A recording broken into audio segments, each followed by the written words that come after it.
Sir, आज बीदर विधानसभा चुनाव प्रचार के लिए जो हमारे भारतीय जनता पार्टी के कैंडिडेट ईश्वर सिंह ठाकुर जी के प्रचार के लिए मैं तेलंगाना से आया हूं और पिछले कई दिनों से ईश्वर भैया का नाम जैसा ही अनाउंस हुआ कि भारतीय जनता पार्टी के कैंडिडेट ईश्वर सिंह ठाकुर रहेंगे तो एक बहुत अच्छा एक माहौल बीदर विधानसभा में बन गया।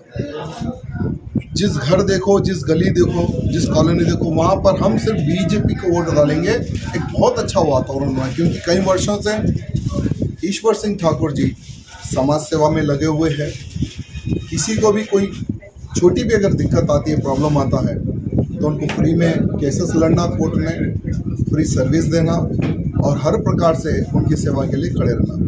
भारतीय जनता पार्टी ने बहुत अच्छे कैंडिडेट को अपना उम्मीदवार बनाया है और आज की सभा देखने पर मुझे लगता है कि अब ईश्वर भैया जी की जीत पक्की है।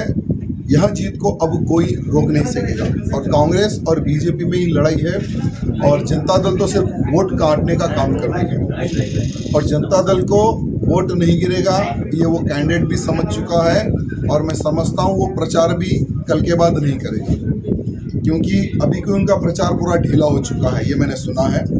और बीजेपी ने 2 बार चंद्रकांत जी को, सूर्यकांत जी को मौका दिया है। 2 बार आप नहीं जीत सके, आप निकम्मे हैं, ये भारतीय जनता पार्टी ने आपको आइडेंटिफाई किया। इसलिए इस बार ईश्वर सिंह जी को देंगे टिकट और रहीम खान जो कांग्रेस का विधायक है उसको हराने की अगर शक्ति है तो ईश्वर सिंह ठाकुर में ही है। सोचकर भारतीय जनता पार्टी ने ईश्वर सिंह जी को टिकट दिया और मैं समझता हूँ 200% ईश्वर सिंह जी यहाँ पर जीत रहे हैं। सर, कांग्रेस का कहना है अगरचे कांग्रेस गवर्नमेंट आई तो बजरंग दल बैन करेंगे बोल के, इसके बारे में क्या कहना है सर आपका? देखिए, कांग्रेस ने अपना मैनिफेस्टो डिक्लेयर किया है। बहुत ही शर्म आती है इनका मैनिफेस्टो देखकर। उस मैनिफेस्टो में उन्होंने ये लिखा है कि हम सत्ता में आएंगे तो बजरंग दल पर प्रतिबंध लगाएंगे। गौ हत्या पर जो बिल बीजेपी ने जो लाया है उसको मिटा देंगे, हटा देंगे। धर्मांतरण पे जो बिल बीजेपी ने लाया है, कानून बनाया है, उसको भी हम हटा देंगे। ये बहुत ही शर्म की बात है।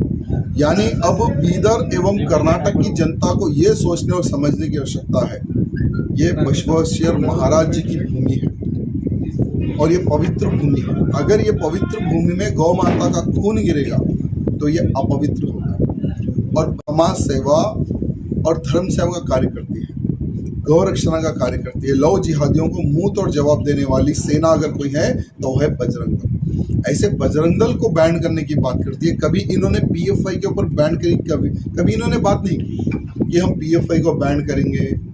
और सिमी जैसे एक आतंकवादी ऑर्गेनाइजेशन था केरला में, कांग्रेसियों द्वारा वो ऑर्गेनाइजेशन का निर्माण हुआ, फुल सपोर्ट रहा। आज वही आतंकवादी एक संगठन बना। जब वो आतंकवादी संगठन के ऊपर बैन लगाया गया, वही पीएफआई का रूप लिया। कभी पीएफआई के ऊपर इन्होंने प्रतिबंध की बात नहीं की। आज बजरंग दल के ऊपर इन्होंने बात करी, ये शर्म की बात है। सर, बीदर के कुछ लोग ये कह रहे हैं कि बीदर में जो है गंगा जमुनी तहजीब है, यहाँ पर सब लोग हिंदू मुसलमान मिलकर रहते हैं, लेकिन राजा सिंह जी के आने से यहाँ का माहौल ख़राब हो रहा है, ऐसा कुछ लोग कह रहे हैं सर। तो उनको क्या जवाब देना चाहिए? देखिए, आज की मेरी आधे घंटे की स्पीच आप देख सकते हैं। ना मैंने हिंदू कहा, ना मैंने मुसलमान कहा। मोदी जी का एक सपना है, सबका साथ सबका विकास। हमने वही बात कही। ट्रिपल तलाक पर बिल लाने वाली भारतीय जनता पार्टी, कांग्रेस कईयों वर्षों से कर्नाटक में राज करी, उन्होंने विचार तक नहीं किया। देश पे राज करी, कभी इन्होंने विचार नहीं किया कि हाँ, जो मुस्लिम्स महिलाओं के साथ जो अन्याय हो रहा है, ट्रिपल तलाक के नाम पर उनके साथ बलात्कार हो रहा है, हलाला हो रहा है, उनकी इज्जत बचाए, उनकी रक्षा करे, कभी कांग्रेसियों ने नहीं सोचा।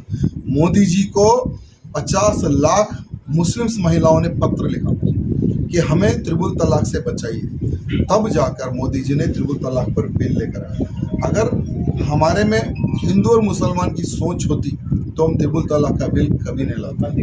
हम सबका साथ सबका विकास चाहते हैं और हम सबको साथ लेकर आगे बढ़ना चाहते हैं। ये मुस्लिम वोट बैंक को सोचने समझने की आवश्यकता है। सर, आपने कहा कि रहीम खान का जो है मठ की जगह पर मदरसा बना है, उनका तो मदरसा नहीं है सर कहीं। देखिए, जो मठ का जो लैंड है, जैसे हमारे ईश्वर भैया जी ने मुझे अपडेट दिया था कि एक मठ के लैंड को उन्होंने कब्जा करके एक बिल्डिंग बनाया। उस बिल्डिंग की जो जगह है वो मठ की जगह है। हम जीतेंगे, उसके पूरे डॉक्यूमेंट्स पेश करेंगे, जीतो या ना जीतो, लेकिन उसके ऊपर तो हमें केस लड़ना ही है। लीगली उसको हम हटा के रहेंगे।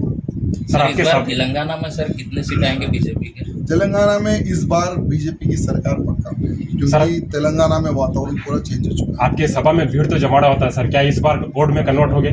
200%, क्योंकि जहाँ जहाँ मेरी सभा हुई वहाँ का बीजेपी का जो वोट बैंक है वो डबल हुआ। अब यहाँ कितना बढ़ेगा ये 13 तारीख के दिन जो काउंटिंग रहेगी उसमें पता चलेगा।